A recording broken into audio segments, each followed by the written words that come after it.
2008년 2월 29일 금요일입니다. 오후에 예수님이 목욕을 가자고 하셨습니다. 하나님 아버지, 예수님, 성령님과 함께 폭포수 사우나로 택시를 타고 갔습니다. 목욕을 하고 옷을 갈아입을 때 파리만한 검은 물체가 횡하니 날아가는 것이 보였습니다. 옷장을 통과해 갔습니다. 둘째에게 방금 검은 것이 지나갔어 하니 예수님이 맞다고 하신다며 마귀가 지나간 것을 본 것이라고 하셨습니다.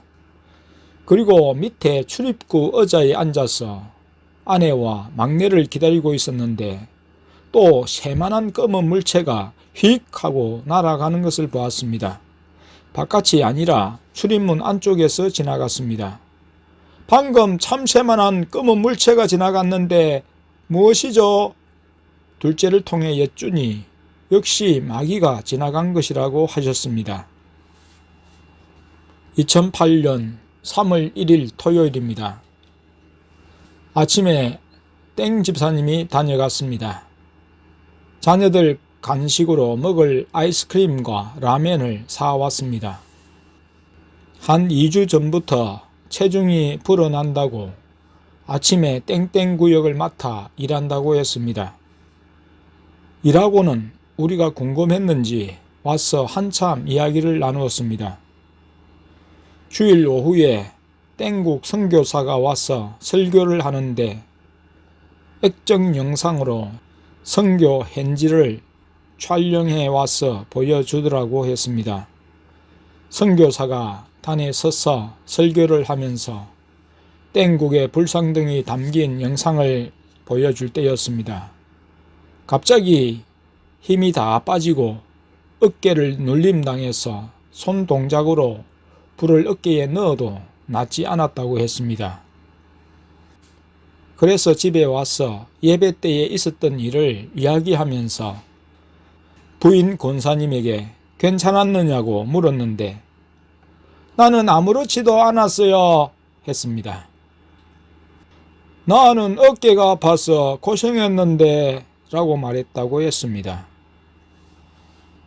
일전에 우리 교회에 온 땡집사님에게 권사님이 교회 일행과 땡국에 선교차 갔다는 사실과 함께 또 띵국에 들려 구경을 하고 비행기로 온다는 소리를 듣고 권사님이 땡국 선교지를 방문하고 돌아오면 치매가 있을 것입니다. 미리 기도해 놓으세요 라고 했습니다. 과연 권사님이 돌아오자 3일간을 힘을 잃고 아파 누워 있었다고 했습니다. 그래서 집사님이 당신 땡국에서 나쁜 것들을 붙여온 것 아니가 하며 방방을 다니며 기도하고 또 권사님을 위해 기도하며 마귀를 물리쳤다는 이야기를 했습니다. 하지만 땡집사님은 시내에서 지역으로 이사한 후 그 중심이 많이 흐트러진 것을 알 수 있었습니다. 음식 구별은 하고 있었지만 그 마음 중심이 여러 가지로 뒤섞여 있었습니다. 특히 세속 직업을 가진 사람이 신학을 하고 목회자가 되어서 교회를 개척하고 목회를 하는 것에 대해 앞으로 목회자가 나아갈 방향이라고까지 했습니다. 현재 자기 회사에도 전도사 시절부터 일을 하면서 지금은 강도사가 되어 교회를 개척하려는 사람이 있었습니다. 먹고 사는 것은 해결해 놓고 목회를 하려는 사람에 대해 긍정적인 평가를 했습니다. 그것에 대해 자비랑 목회라는 말을 붙였습니다. 어떤 세무사도 사무소를 가지고 있으면서 목회를 한다고 했습니다. 참으로 배부른 목회를 하구나 생각이 들었습니다. 목회가 장난도 아니고 취미도 아닐진데 목회를 또 다른 하나의 직업으로 생각하고 접근하는 것 자체부터 잘못된 일이었습니다. 목회에만 전담해도 잘 될까 하는 것이 목회였습니다. 최근 교회를 개척해도 교인들은 불어나지 않고 생활하기도 어려우니까 목회자들이 생활 전선에 뛰어든다는 이야기를 들었습니다. 교인들은 목회자의 생활비에 신경 안 써도 되니 짐이 가벼울지 모르지만 성도들을 십자가의 바른 길로 인도해야 할 목회자가 스스로 살 방법을 궁리하고 살아간다면 믿음의 타락을 말해주는 이 시대 교회의 비극입니다.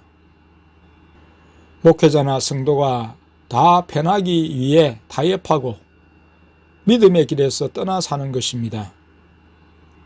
하나님이 살려주시지 않으면 목회가 되지 않는 만큼 인간적인 목회는 망해야 하고 문을 닫아야 하는데 또 다른 인간적인 방법으로 살아가며 다른 사람들을 목회에 끌어들여 그런 목회에 동참하게 한다면 그런 목회자의 지도를 받는 성도들이 불쌍하고 가련한 처지에 놓이게 될 뿐입니다. 오직 하나님만을 바라보고 의지하며 하나님의 말씀만 붙들고 죽으면 죽으리라는 각오로 살아야 할 목회자가 자기의 생계를 위해 살면서 하나님을 위해 일한다는 것이 말이 되지 않습니다. 성도들에게 무슨 본을 보이며 가르치겠다는 것인지 참으로 한심스럽고 안타까운 일입니다. 하나님이 원하시는 목회를 하려면 세속 직업을 그만두어야 합니다.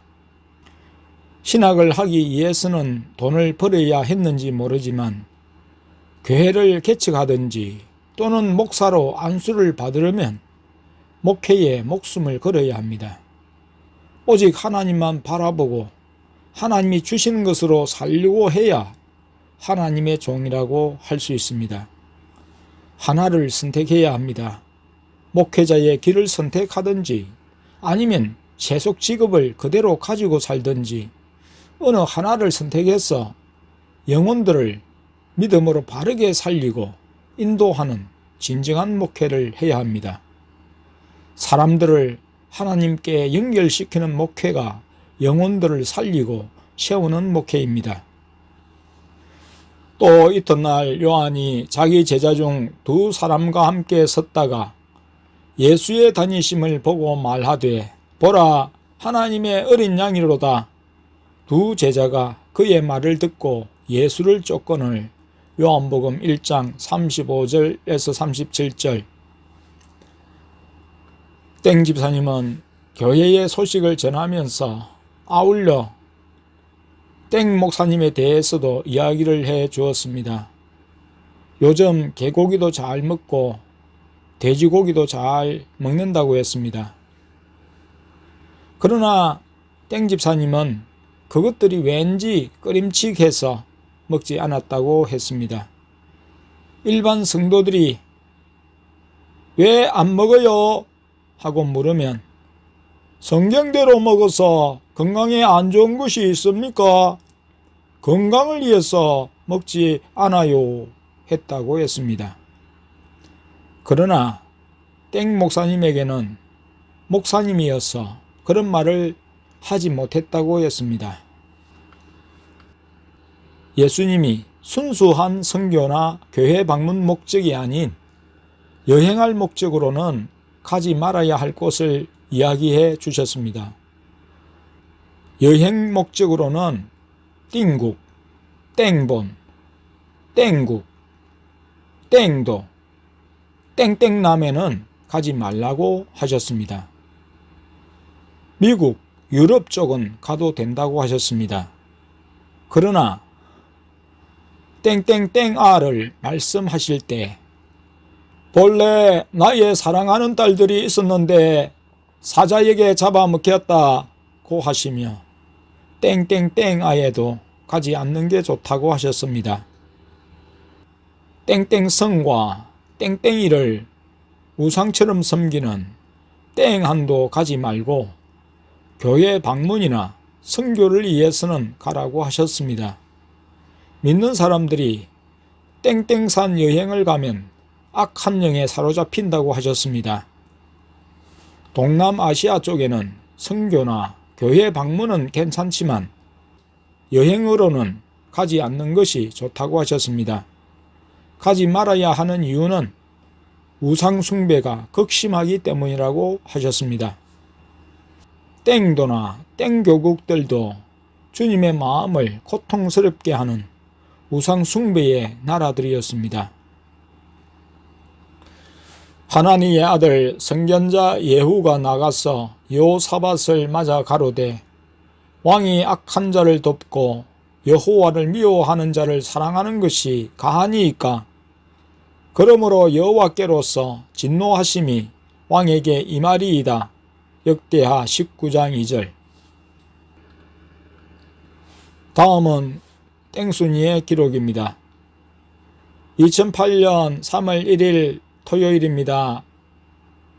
땡땡 집에 갔는데 할머니가 기침을 하시고 목소리도 좋지 않은 것을 보며 몸이 안 좋다는 것을 알 수 있었습니다. 영안으로 볼 때에도 할머니의 얼굴이 까만 것이 좋지 않았습니다. 기침을 하는 할머니를 볼 때 처근한 마음이 들었습니다.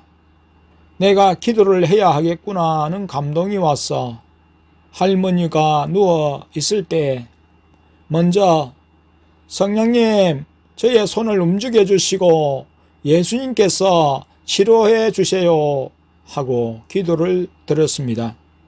손을 움직이면서 방언으로 기도하는데 내 손이 저절로 움직여졌습니다. 내 손에서 불이 나가는 것을 느낄 수 있었습니다. 할머니 속에 있는 것들이 입으로 나오는 소리가 들렸습니다. 예수님께서 그만해도 된다는 말씀을 듣고 방언 기도와 손 동작을 끝맺었습니다. 저녁에 할머니를 보았을 때 얼굴에서 나쁜 것들이 빠져나간 것을 볼 수 있었고 아픈 것도 많이 호전된 것을 알 수 있었습니다. 예수님께서 나를 사용하셔서 할머니를 치유하게 하신 것에 감사드렸습니다. 2008년 3월 1일 토요일입니다. 저녁에 목양실에 있는데 둘째가 예수님이 아빠에게 무기를 주고 계셔요 했습니다. 예수님이 이번에 주는 무기가 끝이라고 하셔요 했습니다. 내가 예수님 아니에요. 무한정 주세요. 어떤 무기라도 주시면 다 사용할 수가 있잖아요 했습니다. 나는 무기들을 다 기억하고 때로 사용했습니다. 하지만 아내의 경우 받은 무기들이 많고 지금 제대로 사용도 하지 못하고 사용할 대상도 없는데 더 받아서 뭐 하겠어요? 하는 말을 나에게 한 적이 있었습니다. 아내는 눈을 감으면 보지 못하고 또 눈을 떠서 보는 마귀도 무기를 사용할 시간도 없이 사라져 버리기 때문에 무기를 잘 사용하지 못했습니다. 사용할 기회가 없었습니다. 하지만 나는 달랐습니다. 밤에 잠자리에 누우면 지옥 입구가 보였고 수많은 귀신떼들이 밀물처럼 몰려 나오는 광경을 보기 때문이었습니다. 그러나 지금은 방언 기도에 열중한다고 무기들을 많이 외치지는 않고 있었습니다. 그리고 드림볼 이후의 무기들을 공개 안 하고 계셔서 어떤 무기들을 더 주시고 있는지 몰랐습니다. 어쨌든 예수님은 우리의 그런 마음을 읽으시고 이것으로 끝내시겠다고 하신 것이었습니다. 나중에 영안이 열리고 또 사람들이 오면 다 사용이 될 것인데 미리 받는 것을 중지하는 것은 말이 안 되었습니다. 그리고 은사나 능력을 우리 스스로 제한해서는 안 되었습니다. 예수님은 나의 말을 받으셔서 그러면 무한정 줄게 하셨습니다. 그리고 최근에 능력들을 주고 계셨습니다. 길을 갈 때도 쇼핑을 할 때도 기도를 할 때도 글을 쓸 때도 비디오를 볼 때도 능력을 주셨습니다. 둘째가 예수님이 아빠와 엄마에게 능력을 주고 계세요 할 때 예수님, 능력은 무기와는 다른 거예요. 예수님이 그렇다고 하셨습니다. 저는 무기가 능력인 것으로 알고 기록에서 능력이라고 표현했는데요. 예수님이 그것은 그대로 놔두어도 된다고 하셨습니다. 능력은 어떻게 사용이 됩니까? 예수님이 모든 방면에서 사용된다고 하셨습니다. 무기에도 들어가는데 능력을 더 많이 주신 무기는 그 파괴력이 더 크다고 하셨습니다. 설교와 치유에도 주어진 능력의 정도에 따라서 그 효과가 달리 나타난다고 하셨습니다.